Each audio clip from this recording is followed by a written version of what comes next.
아버지 하나님, 오늘도 저희들은 주님의 사랑 안에 모였습니다. 연약한 자, 앞선 자, 뒤떨어지는 자, 여러 가지 모양으로 모였지만 성령이 요구하시는 선한 뜻을 다시 한번 마음 안에서 발견하고 그 뜻에 맞춰가 보려는 깊은 마음이 이 한 시간 주님 앞에 있습니다. 아버지 하나님, 내게 성령이 계시지 않았더라면 나는 버려진 말라 빠진 나무 토막 같았을 텐데 성령을 주셔서 때때로 진액이 오르고 때때로 물기가 있고 때때로 싹을 틔울 수 있는 생명력이 있어서 살아있는 자로 존재할 수 있게 하시니 감사를 드립니다. 이 한 시간에도 주께서 함께 하셔서 모든 성도의 주의 살아계심으로 각자가 힘있게 주님을 예배하게 하소서. 예수님의 이름으로 기도합니다. 일반적으로 이제 교회를 나와서 신앙생활을 이렇게 하다 보면 성령이라는 말, 예수 믿으러 교회 간다. 예수라는 그 이름은 그렇게 낯설지 않지만 성령이라는 이 말씀은 뭔가 신앙을 가져보려고 하는 사람들 속에서는 좀 낯설죠. 하나님이라는 이름도 낯설지 않아요. 이제 우리는 이 성령이라는 분에 대해서 낯설다 보니까 그분에 대한 인식이 너무 안 되어 있어요. 그래서 둥둥 떠다니는 어떤 구름을 움켜쥐는 것처럼 이 성령에 대하여 각자가 기록된 성경에 의해서 정리된 성령님이 아니고 각자가 체험을 했거나 경험을 한 어떤 내용들로 인하여 자기가 만든 성령님으로 상대를 하는 거예요. 그래서 정말 죄를 져놓고도 방언을 하고 잘못된 양심을 갖고도 혼자 은혜를 받은 것 같고 성령은 절대 불의와 연합할 수가 없는 분이에요. 그런데 우리는 내가 생각한 대로 성령님을 아는 거예요. 다른 사람에 대하여 약점과 잘못한 거를 막 남발하여 지적해놓고도 아무렇지도 않고 하나님 아버지 감사합니다. 이런 식의 예수를 믿어도 괜찮다는, 그리고 그 성령을 또 얘기할 수 있는 거예요. 어떡하다 우리는 성령이신 하나님을 이렇게 왜곡했을까? 어떡하다 우리는 성령님이라는 분은 1차, 2차, 3차로 하위 조직이 되어서 하나님은 1등, 예수님은 2등, 성령님은 3등, 이런 식의 어떤 순서도 정해져 있는 것 같고, 지금 현재 나라는 한 사람이 구원받고 나서 새롭게 움직일 수 있는 것은 성령 하나님이 아니면 안 됩니다, 여러분. 언젠가 성령 없는 예배를 드리면 안 된다. 성령 없는 예배는 자기 감정 예배고 성령 없는 예배는 종교 예배일 뿐이에요. 내가 무엇을 어떻게 해서 결과가 오는 예배가 아니라 하나님께서 어떻게 해서 나라는 한 사람을 감동시키시는 거예요. 그래서 이제 나와 여러분이 예수 그리스도를 바른 초점에다 놓고 믿지 않는다. 엄청나게 정확한 분, 그리고 사랑을 그대로 그에게 맞게 실천해 주시는 분. 어차피 그리스도 안으로 들어와 찬양이 있고 기도가 있고 말씀을 듣는 게 있고 또 무언가 어쩌다가라도 주님을 생각하여 자신을 정복하고 다스릴 수 있는 표현도 해본다. 그래서 이제 우리는 너무나 예수 믿고 나서 큰 기대를 했다. 예수 믿으면 달라져. 예수 믿는 사람은 그렇지 않아. 이렇게 예수를 믿으면 크게 변화될 것 같은. 그리고 또한 예수를 믿는 사람을 놓고 우리는 그렇게 판단을 한다. 예수 믿는데 왜 저래? 예수 믿는다는데 왜 저렇게 살아? 예수 안 믿는 사람보다 저러면 더 못해. 이렇게 우리가 말을 한다. 이러한 우리들의 사생활은 성령 없는 사생활이다. 성령 없는 예배다. 성령의 터치가 그렇게 나타나지 않는다는 자체는 굉장히 큰 고장을 내고 있다는 뜻이다. 저는 한번 생각해 봐요. 성령 없는 기도가 무슨 의미가 있냐. 주여 하늘에서 이루어진 것처럼 땅에서도 이루어 주십시오 하고 자기 욕망을 한껏 집어넣고 기도를 한다. 성령이 역사할 거라고 기대하냐? 하지 마라. 성령은 그 욕심에다가 응답을 하지 않냐. 그러면 성령 없는 기도를 충만히 한다. 자기 기분에 이끌려서, 자기 도취돼서.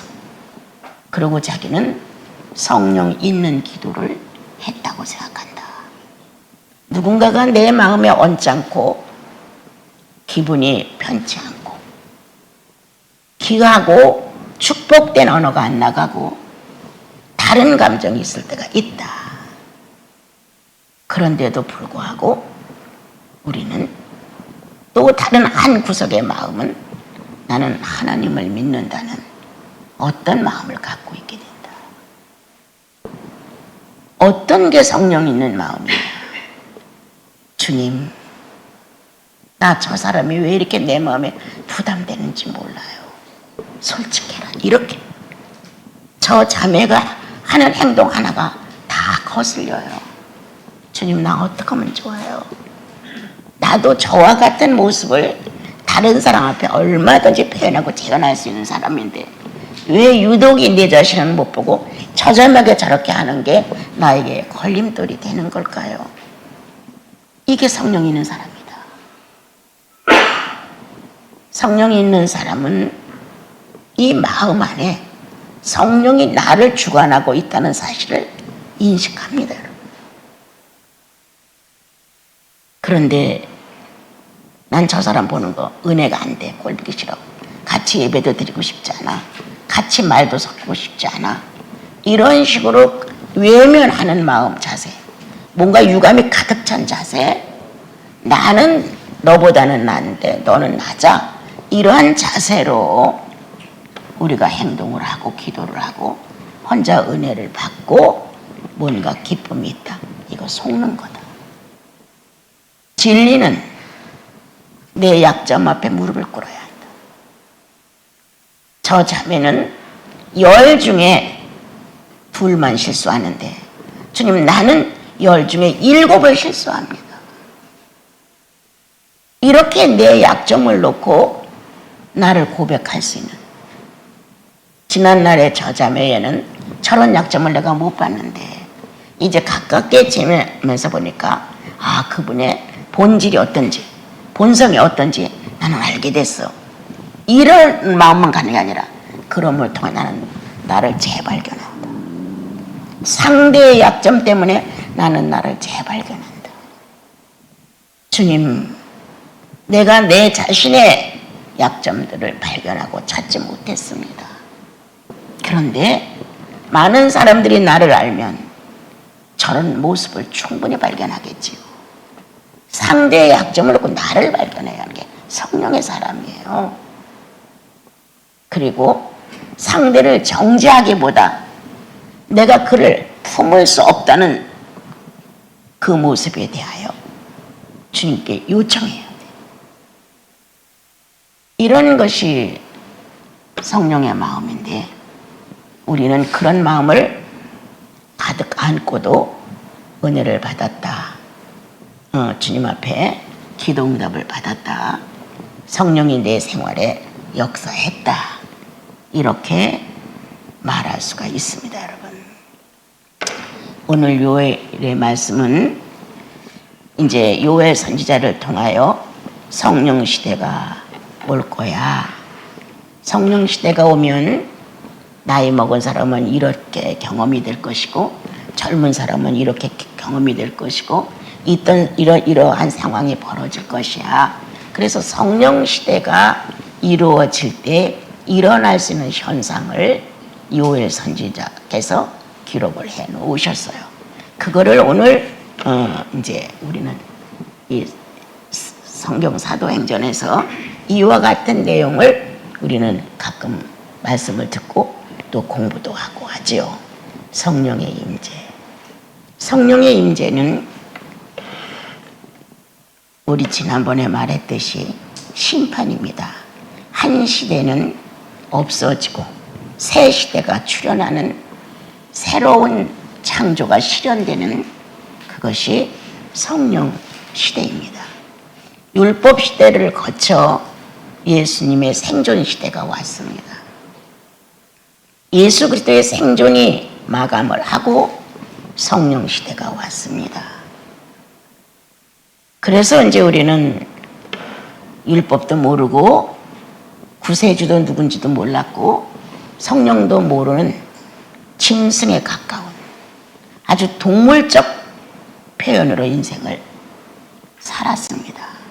그렇게 살아가는 중에 이제 사람들 마음 안에 신을 그리는 뭔가 인생으로서 이렇게 마감은 되는 게 아니라는 이런 어떤 의미가 마음속에 있는 분들이 지식을 더 추구하게 됐고 또 철학적인 면을 더 추구하게 됐고 무언가가 우리 사람들 사이에는 있는데 우리는 이거를 발견하지 못했다고 생각하는 사람들이 있었습니다. 종종.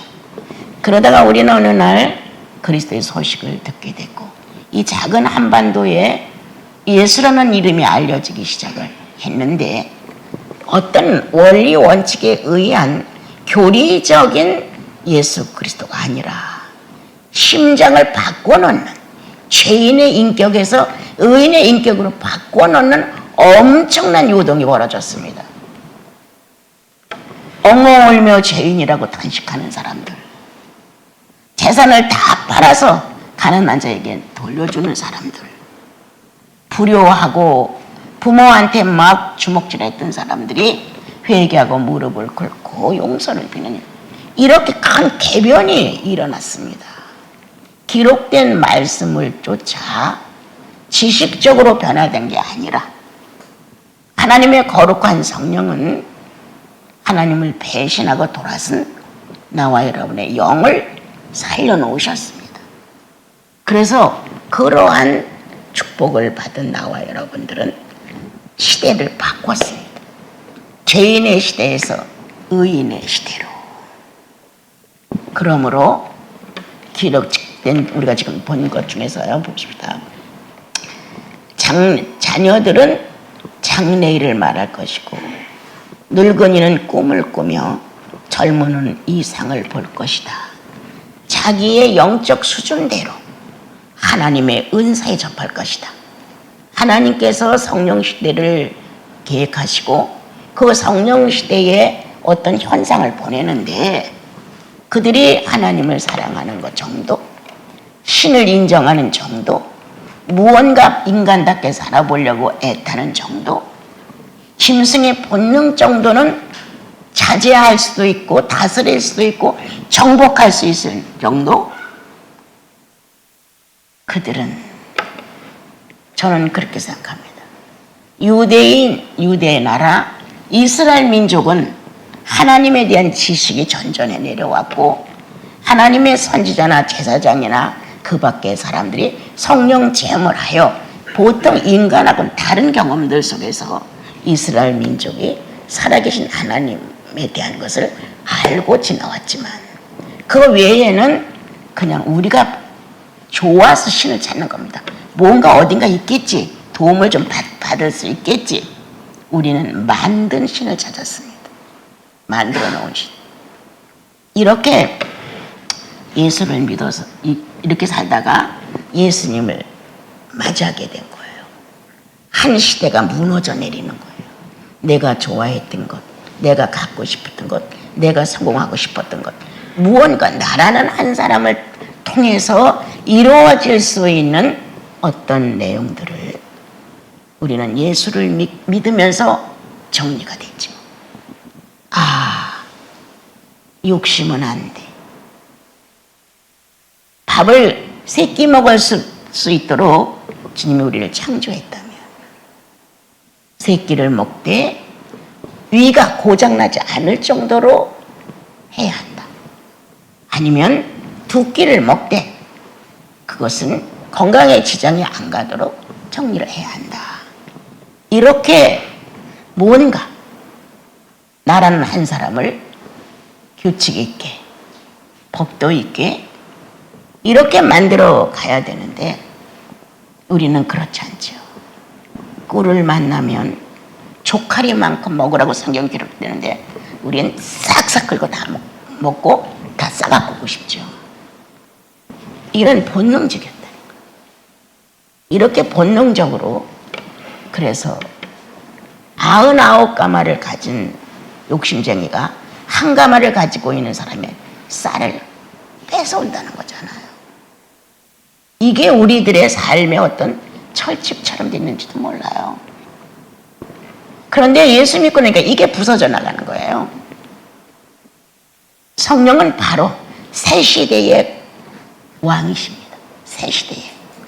그러면 지난날 아담의 시대를 갖고 살았던 내가 쫓겨나야겠잖아. 쫓겨나야 새로운 시대에 성령님이 들어오셔서 너의 주 예수 그리스도는 이렇게 사셨단다. 천국은 이런 자들의 것이다. 이렇게 우리한테 가르쳐준단 말이에요. 그러면 죄를 용서받았다는 확실한 그거가 있는 사람들은 너의 주는 이렇게 하셨단다 라고 전달이 되면 예, 이렇게 수긍이 되게끔 되어 있습니다.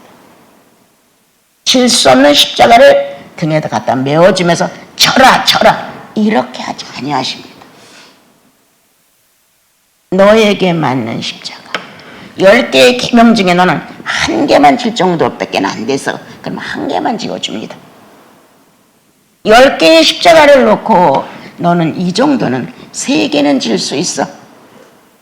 3개 계명을 완성할 수 있는 수준만큼 그 정도에 주님은 깨닫게 하십니다. 몰랐어요. 주님 난 정말 몰랐어요. 이렇게 몰랐다는 고백을 해가며 그렇게 해야죠. 그렇게 하는 게 옳습니다. 이렇게 수긍적인 마음을 주님 앞에 내놓죠. 그래서 시대가 교차됩니다. 하나님이 없다고 했던 시대, 하나님이 있다고 긍정하는 시대, 내 뜻대로 되고 싶은 시대, 아니 이제는 하나님의 뜻대로 되어야 된다는 시대, 이렇게 교체된 시대를 가지고 나와 여러분이 사는데 그럼 결코 예수 믿으면 다 버리냐? 절대 아니죠. 죄를 지는 방법선에서 터득하지 않죠. 선을 세우는 방법선에서 우리는 선택을 하죠. 이게 틀리죠. 예수 믿고 다 가난뱅이가 될 수 있냐? 그럴 수 없느니라. 예수 믿고 부자 돼도 아브라함만큼 되겠느냐? 아무리 우리가 권위를 가져도 다윗만큼 되겠느냐? 우리는 하나님을 잘 섬길수록 하나님과 교제가 깊을수록 그 시대에 맞는 한 사람이 되어진다. 하나님을 그토록 잘 섬김으로. 그렇다고 더 많이 뛰어나다라기보다는 하나님의 속성이 들어가서 하나님의 일을 해낼 수 있을 정도의 사람이라는 거죠. 그래서 다윗은 이스라엘 민족 속에 왕이 되었고 이 많은 시편을 쫙 써서 우리에게 알렸죠. 나와 여러분, 성령을 받았을 때 구원의 주님을 영접하게 됐을 때 이미 옛사람은 쫓겨났습니다. 새로운 시대가 들어왔습니다. 그래서 성령에 의한 삶이 이루어질 수 있도록 꿈을 꿀 것이요 장래일을 말할 것이요 예언을 할 것이다 라는 새로운 생태계가 접해졌다는 거. 이건 누가? 성령께서 하시는 거예요. 성령과 하나가 됐다는 뜻이에요. 성령의 생태계로 우리가 이전됐다는 거. 그래서 난 늘 그런 말을 해요. 성령과 연합되고 정말 예수인처럼 살고 싶은 갈망이 있느냐, 그거에 대한 소원이 있느냐, 성령은 반드시 가르쳐준다. 내 영혼 하나 정도, 다른 사람까지 막 구원하려고 하는 게 아니라 내 영혼 하나 정도 성령과 교제될 수 있는 정도의 위치 정도는 지켜나갈 수 있게 하신다. 그에게 물어봐라. 그분과 의논해봐라. 그분 앞에서 네 자신을 토설해봐라. 이렇게 하나님이신 성령님을 통하여 뭔가 인간이 인간답게 되어질 수 있는 은혜가 있다는 거예요. 이게 성령 시대예요. 성령 만난 분들의 일생인 거예요. 그런데 이제 나와 여러분이 하나님의 새로운 소식, 하나님의 새로운 지식, 하나님의 새로운 감정, 하나님의 새로운 의지로 살아가는 것이 당연지사예요. 근데 우리는 이거에 대한 소원이 없어요. 이거에 대한 소원이 없고 이거에 대한 기도가 없어요. 이거에 대한 갈망이 없어요. 옛날 그 모습 그대로 가지고 상대는 마음 아파하는데 나는 취해서 감사한 거예요. 상대는 나로 인하여 피해를 받는데 나는 아무렇지도 않아. 뭐 당연히 그럴 수 있지. 이런 식이에요. 그러니까 새로운 시대에 새로운 주인공으로 우리가 발탁이 돼서 새롭게 살아갈 수 있도록 성령이 나와 여러분의 인격 안에 역사를 하시는데 우리는 모르는 거예요. 그렇게 살 필요 없어. 그냥 적당하게 살면 돼. 이런 식의 마음이 되죠. 어떻게 예수 믿고 다 그렇게 살아? 그렇게 살았으면 좋겠는데 우리가 그렇게 못 사는 게 문제인 거예요. 그래서 예수 믿고 구원받고 성령이 완전히 내 영혼 안에 존재한다면 성령의 요구가 이루어지는 현상이 반드시 이루어진다. 나타난다. 성령이 너에게 요구했을 것이다. 성령이 너의 기도를 들을 때 감동이 있었을 것이다. 성령이 너에게 어떤 답변을 해 주려고 움직였을 것이다. 반드시 있다는 거예요. 그래서 성령을 저버리고 성령을 외면하고 자기 원대로 막 살다가 문제를 탁 만나면 하나님, 이제 성령님 부르지도 않아요. 감동이 수없이 무시됐잖아요. 얼마나 많은 느낌과 깨달음과 감각을 보냈는데 그냥 무시했잖아요. 그러니까 성령님 찾을 여유도 없어요. 그냥 얼떨결에 하나님 많이 주었지, 많이 간섭했지, 많이 알게 했지, 많은 나날을 너와 함께 했는데 내가 너를 버린 게 아니라 네가 나를 버렸다. 주님은 버림받은 상태에 현재 있어요.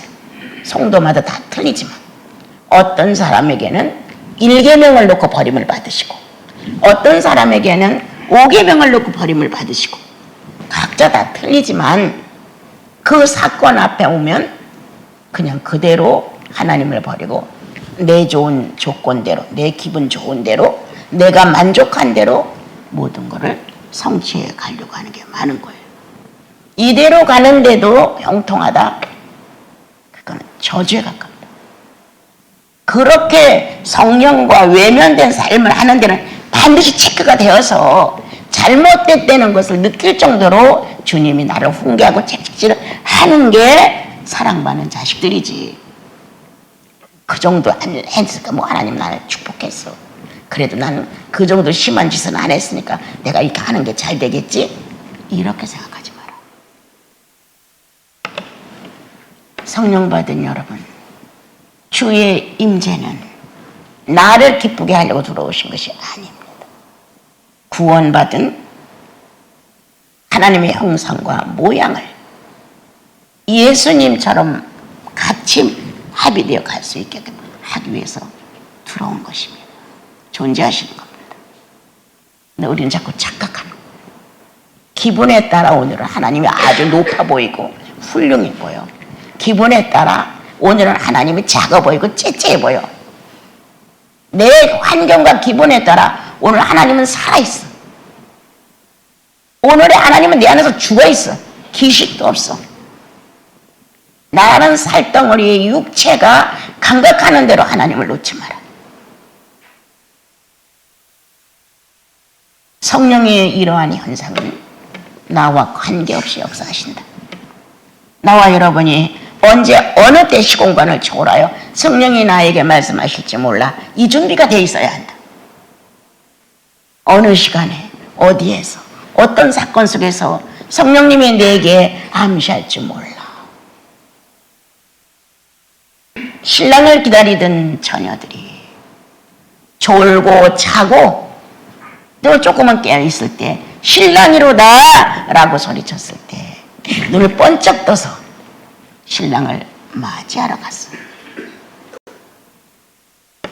준비된 기름이 있는 사람은 아주 자신 있게 신랑을 맞이할 수 있었지만 기름이 없는 자는 허둥지둥대다 시간 나갔어요. 신랑은 맞이해주는 신부들과 더불어 마감을 하고 문을 닫았어요.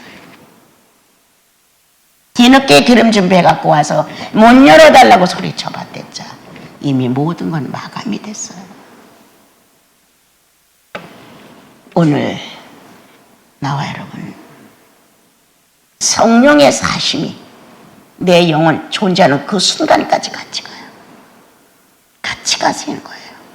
그리고 항상 엠마오로 가던 제자들이 예수님과 얘기하면서 가는데 못 알아들었어요.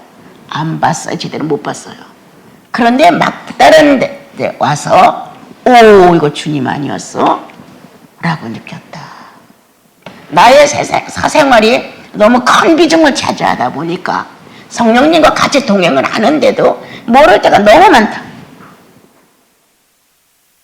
그런데 그래도 목적을 주님 앞에 꽂은 이 중심은 성령이 밝히신다. 시편과 모세의 글에 그 예수는 어떠한 일을 해야 한다고 기록되지 아니했더냐?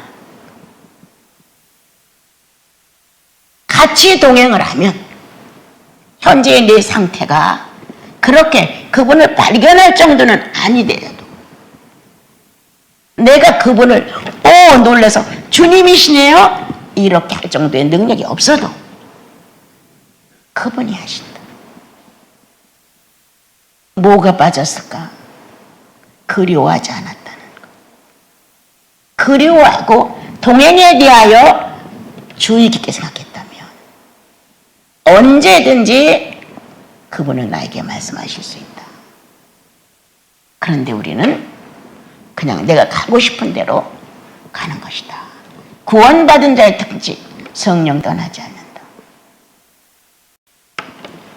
성령은 내가 주님 나라에 입문할 때까지 함께 하신다. 그 주님과 같이 가며 때때로 엠마오로 가던 제자들과 같은 형편에 놓일 수 있다. 그러나 내 기술적이면 나의 재능적이면 나의 어떤 인간성을 가지고 내 눈이 밝혀질 수는 없는 거다. 그래도 뭔가 관심을 갖고 아니 예루살렘에서 일어난 사건을 당신은 모르십니까? 라고 했었을 때 그들 속에 남아있는 것 예수의 여운이었다. 같이 다니며 기적과 이적을 받던 그 모습, 십자가에 매달려 죽으며 끝까지 거룩한 모습을 지녔던 그분, 무언가 유익하게 살아있는 예수의 형상이 있다 우리 안에. 그들에게도 있었다. 주님은 거기를 겨냥했다. 나를 만났던 그 점. 주님이시니까 저렇게 하셨지. 이렇게 감격했던 하나의 체크가 들어있다, 이 안에. 표적이. 그럼을 통해 주님은 그거를 붙들어 축복하신다. 너희 부모는 너를 잊을지라도 난 널 잊지 않아. 언젠가 네가 네 자신을 굴복하며 울던 날이 있었지. 나 잊지 않아. 어느 날 네가 네 약점을 발견하고 죄송해요, 죄송해요 하며 쩔쩔맨 적이 있었지. 나 그거 잊지 않아. 너 배고픈 것 잊어버리고 남 배고픈 것 걱정해서 빵 갖다 준 거 나 잊지 않아. 이렇게 연관된 예수님이 역사할 수 있는 인격이 이 안에 조금이라도 들었다면, 예수 믿고 구원받고 너무 감격해서 주님 이렇게 뛰어나신 분인지는 몰랐어요 라고 최고의 경지에 주님을 의인으로 영접하고 내가 죄인이었다고 내 죄의 사실을 그렇게 깊이 자복했던 거 나 잊지 않아. 오늘도 엠마오로 가면서 마음이 식은 나와 여러분 속에 나 잊지 않는다. 너와 내가 같이 울었던 사건, 너와 내가 같이 탄식했던 사건, 이렇게 많은 추억들이 영혼 속에 있을 때 주님은 일으켜 세우신다. 그러므로 가든 그들은 다시 제자들 속으로 가서 합류하게 되었지요. 오늘 우리는 주님의 임재를 너무 크게 보는 거 아닌가? 너무 이상적으로 보는 거 아닌가? 주님의 임재는 죄인임을 알게 한 겁니다. 더 이상은 죄인의 모습으로 돌아가지 말라는 권면이에요. 그래서 나와 여러분이 좀 더 의롭게 사는 방법을 배워가는 거죠. 오늘 우리에게 여러분들이 조금 더 확장할 수 있는 내용이 하나 있다면, 왜 성령을 받으면 기쁘고 좋고 뭔가 만족하다고만 생각을 했을까? 성령의 임재는 노아 홍수 때도 있었다. 그 홍수에 실려가는 걸 보고 기쁘고 충만하냐? 그런데 시편에 말씀하시기를 홍수 때 좌정하시고, 홍수 때 거기 임재하셨어요. 그것뿐이냐? 바벨탑 쌓아놓고 살 때 내가 인간들이 어떻게 사나 내가 보러 내려간다. 여호와의 영이 강림하셨어요. 그것뿐입니까? 소돔과 고모라가 있는 대로 죄 덩어리로 살고 하나님을 찾는 의인이 거의 없어. 그래서 여호와와 아브라함은 서로 타협을 했죠. 의인 롯을 거기다 놓고 죽이면 안 됩니다. 막 너무 성장하지 못해 판단력을 잃었고 깨닫는 거나 뉘우치는 것이나 선택하는 것이 어린아이 같아서 안 됩니다. 롯을 구원해 놓고 보십시오. 책망을 하고 때릴지라도 징계할지라도 구원해 놓고 보십시오. 이렇게 하지 않았습니까? 그래, 아브라함 내가 네 말을 듣겠다. 구원해 놓고 보자. 구원해 놓고 가능성이 있는 인물인가 아닌가 보자. 이게 마지막 시간 같은 거예요. 없었어. 가능성이 없는 거예요. 살아온 줄거리를 쳐다보니 가능성이 없어. 50명에서 줄줄이 낮췄는데 하나님 여호와를 섬기는 이 놀라운 확장이 하나도 없었어. 만약 그러한 롯을 구원해냈다 할지라도 효과가 없습니다. 그제 청주에서 온 교회에 말씀을 전할 때 원가지도 아끼지 않고 꺾으셨다. 하물며 이방인 우리들이야 어찌 안 꺾이겠느냐. 왜 우리는 한쪽만 생각해? 하나님은 사랑하시고 하나님은 자비하시고 하나님은 긍휼하시고 여기에다만 우리가 기준을 한다는 거예요. 하나님은 공이시고 하나님은 진리이시고 왜 이런 데는 관심이 없고 긍휼하시고 또 용서해주고 또 용서해주고 또 용서해주고 어느 때까지 이렇게 용서만 받다가 유아로 죽어. 그 아들은 그 아비의 슬픔이었다고 기록한 것처럼 차라리 태어나지 않았으면 좋았을 것이라고 했던 것처럼 그런 모양으로 모든 게 끝난다는 거예요. 그래서 롯이 정상적인 구원을 받지 못합니다.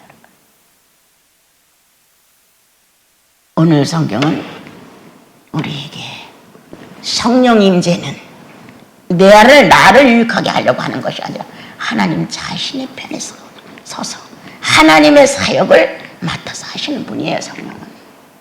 그런데 누구를 통해서? 나 같은 자를 통해서. 여러분 같은 똑같은 죄인을 통해서 의인 만들어 놓으시고 의인 만들어 놓으신 그 사역 속에서 하나님의 일을 이루시는 거예요. 그러므로 오늘 성령이 오시면 내 사생활에 선한 심판을 하신다. 의인에게 안 맞아. 예. 이렇게 되죠. 주님이 또 보시고 다시 한번 생각해봐. 그건 성숙해가는 의인에게 안 맞아.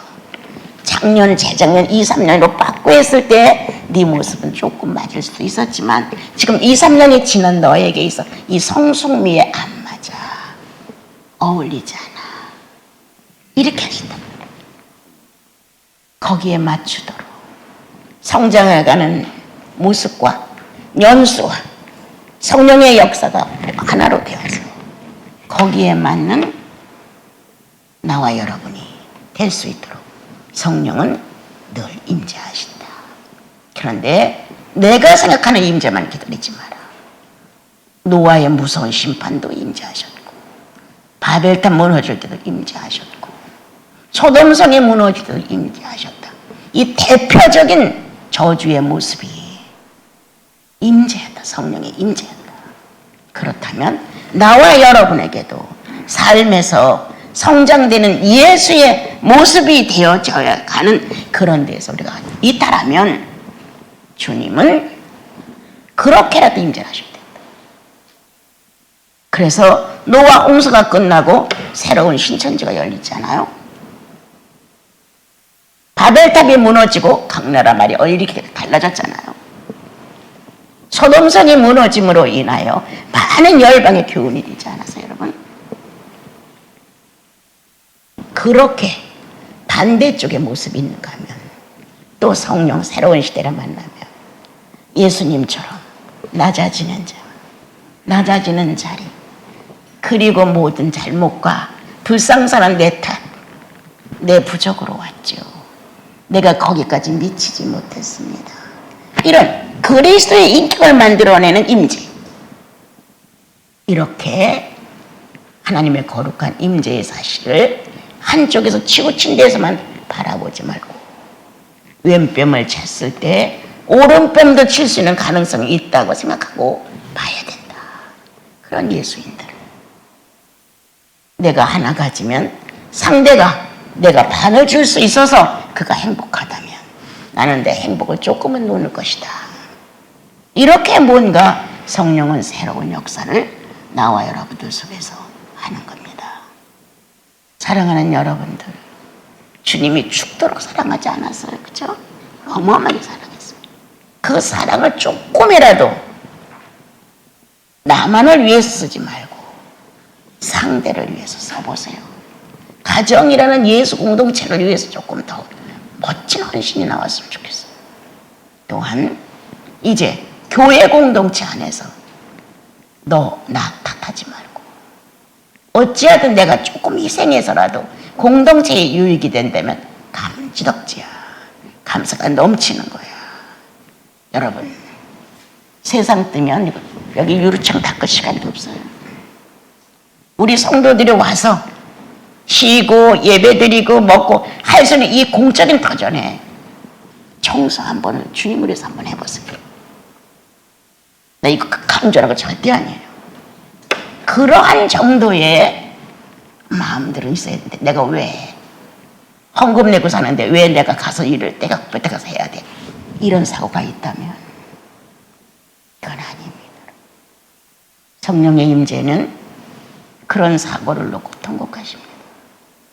내가 살아서 한 번이라도 빗자루질을 더 해봐야지.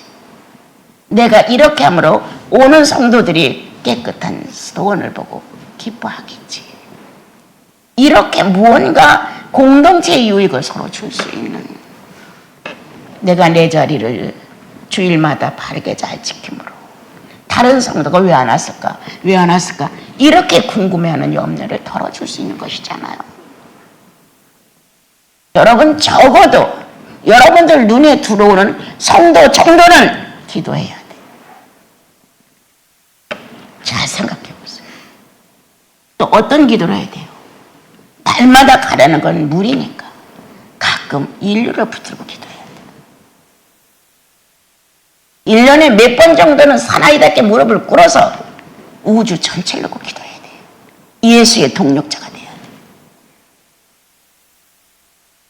이건 당연히 임재의 사실이거든요. 그 나라와 그 일을 고민하는 나와 여러분들, 우리는 우주를 놓고 기도해야 한다. 우리는 인류를 놓고 기도해야 된다. 우리는 나 포함한 교회를 놓고 가정을 놓고 심령의 헌신을 해야 한다. 성령의 임재에 있는 사람들입니다. 그러한 분들의 영혼은 주께서 어찌하여 비밀을 숨기시겠습니까? 그러므로 늘 성령의 감동 감화가 여러분들 영혼 속에서 스승이 되셔서 여러분들을 이끌어 가실 것입니다.